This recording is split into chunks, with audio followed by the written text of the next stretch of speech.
Hello everyone, this is Rajat Manchanda and welcome to the learning tree. आज हमारी financial management की series का lecture number 5 है जो हम लोग स्टार्ट करने वाले हैं।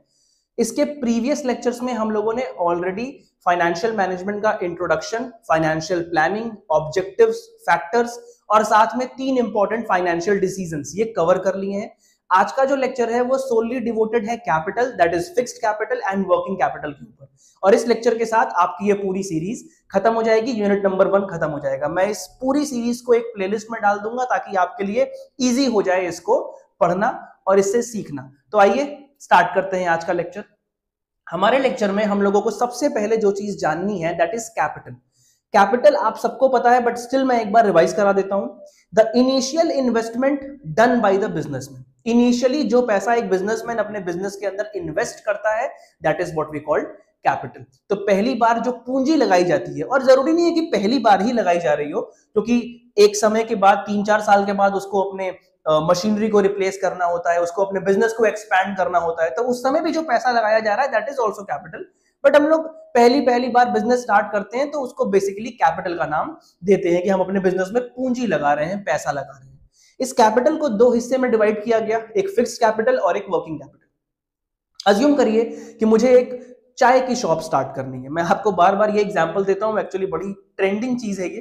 तो चाय की शॉप अगर मुझे स्टार्ट करनी है तो वो शॉप स्टार्ट करने के लिए मुझे कुछ एसेट्स खरीदने पड़ेंगे। वो एसेट्स यूटेंसिल्स हो सकते हैं चाय के लिए, बहुत सारे ऐसे इलेक्ट्रॉनिक एप्लियंस हो सकते हैं, जैसे मुझे अवन लेना पड़ेगा, टोस्टर लेना पड़ेगा, मिक्सर लेना पड़ेगा, क्योंकि चाय की दुकान सिर्फ चाय की दुकान नहीं है, उसमें कई सारी चीजें बिकती हैं, मिलती हैं। तो जो मैं वो पहली बार अपने बिजनेस के अंदर पैसा लगा रहा हूं कुछ एसेट्स को एक्वायर करने के लिए, और ये कैसे एसेट्स में एक्वायर कर रहा हूं, ये फिक्स्ड एसेट्स हैं। इसे मैं फिक्स्ड एसेट इसलिए बोलता हूं क्योंकि ये वो एसेट्स हैं जिनकी मदद से आप एक लंबे समय तक अपने बिजनेस में रेवेन्यू जनरेट करोगे और एक टाइम के बाद आपको इन्हें रिप्लेस करना पड़ेगा। तो इसीलिए इनको खरीदने के लिए, इनको एक्वायर करने के लिए जो पैसा आप लगाते हो that is called fixed capital. ऐसी कुछ बातें यहां पे लिखी हुई है। पहला है allocation of fund to the firms long term assets और प्रोजेक्ट, कि जब हम अपने फंड्स को एलोकेट करते हैं लॉन्ग टर्म प्रोजेक्ट में, लॉन्ग टर्म इन्वेस्टमेंट्स में, तो उसे हम लोग कौन सा कैपिटल बोलते हैं?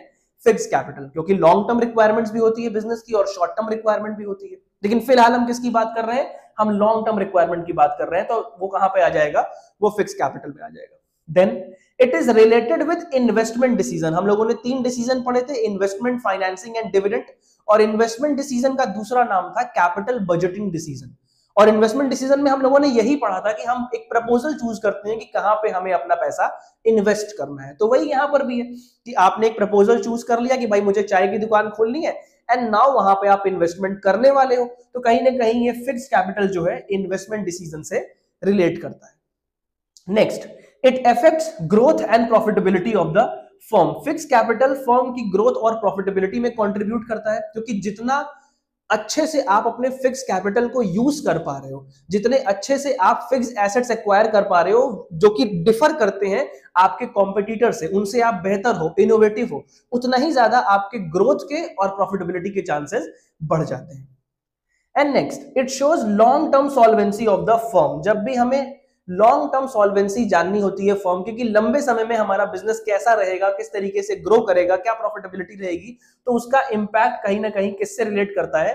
फिक्स्ड कैपिटल से। क्यों? क्योंकि फिक्स्ड कैपिटल हमने फिक्स्ड एसेट्स में इन्वेस्ट किया है, और वो फिक्स्ड एसेट एक लंबे समय में आपको रेवेन्यू जनरेट करके देने वाले हैं। तो इसीलिए लॉन्ग टर्म सॉल्वेंसी की बात आएगी तो फिक्स्ड कैपिटल की बात आएगी। इसी तरीके से हम लोग वर्किंग कैपिटल अगर देखें तो वर्किंग कैपिटल लिखा है, it refers to excess of current asset over current liability. हम लोगों ने छोटी क्लासेस में पढ़ा हुआ है कि current asset minus current liability is called working capital. इसलिए भी क्योंकि वर्किंग कैपिटल आपकी डे टू डे रिक्वायरमेंट से रिलेट करता है, और करंट एसेट्स वो एसेट होते हैं जो आपको 1 साल के अंदर कैश में कन्वर्ट करके देते हैं। करंट लायबिलिटी वो होती है जो 1 साल के अंदर आप पे ऑफ कर देते हो। तो जब आप करंट एसेट में से करंट लायबिलिटी को माइनस करते हो then you will get working capital.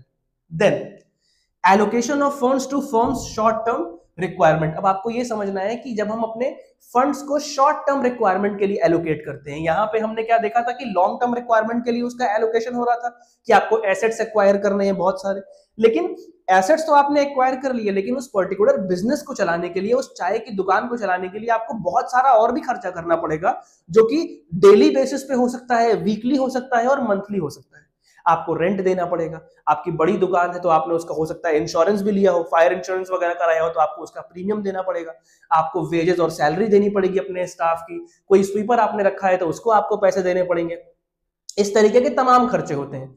तो ये सारे खर्चे के लिए कौन सा पैसा आपको चाहिए, कौन सा कैपिटल चाहिए? Working capital. And then to meets firms day to day expense, मैंने अभी आपको बताया कि डे टू डे एक्सपेंसेस को मीट आउट करने के लिए कौन सा कैपिटल होता है? Working capital.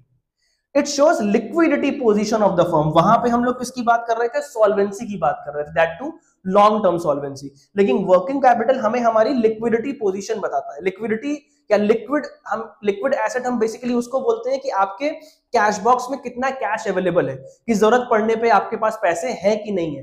तो जितना ज्यादा आपके पास कैश अवेलेबल है, जितनी जल्दी आपका स्टॉक आपको कैश में कन्वर्ट करके देता है उन चीजों को, तो उसे हम लोग बोलते हैं लिक्विडिटी पोजीशन। लिक्विडिटी पोजीशन के बारे में जानना हो, या लिक्विडिटी पोजीशन किससे रिलेट करती है? वर्किंग कैपिटल से। और यहां पे क्या था? सॉल्वेंसी किससे रिलेट करेगी? फिक्स कैपिटल से।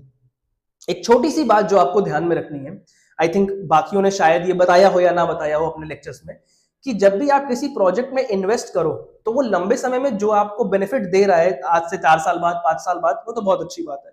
लेकिन ये जरूर देख लो कि क्या वो आपको रेगुलर कैश फ्लो भी साथ में, भले छोटे अमाउंट का हो, देता है कि नहीं देता है। अगर वो जो इन्वेस्टमेंट प्रपोजल है वहां से आपको रेगुलर कैश नहीं मिल रहा है, तो आप अपनी वर्किंग कैपिटल रिक्वायरमेंट्स को पूरा नहीं कर पाओगे। क्योंकि मैंने अभी आपको बताया कि बहुत सारे ऐसे डे टू डे खर्चे होते हैं जिसके लिए आपको पैसे की जरूरत पड़ती है। तो आप 4 साल 5 साल वेट तो कर लोगे कि मेरा इन्वेस्टमेंट जो है जब वो फ्रूट रीप करना शुरू करेगा, उसका बेनिफिट मुझे मिलना शुरू होगा, but still you need capital to run the day to day operation of the business. I hope आपको ये लेक्चर समझ में आया होगा।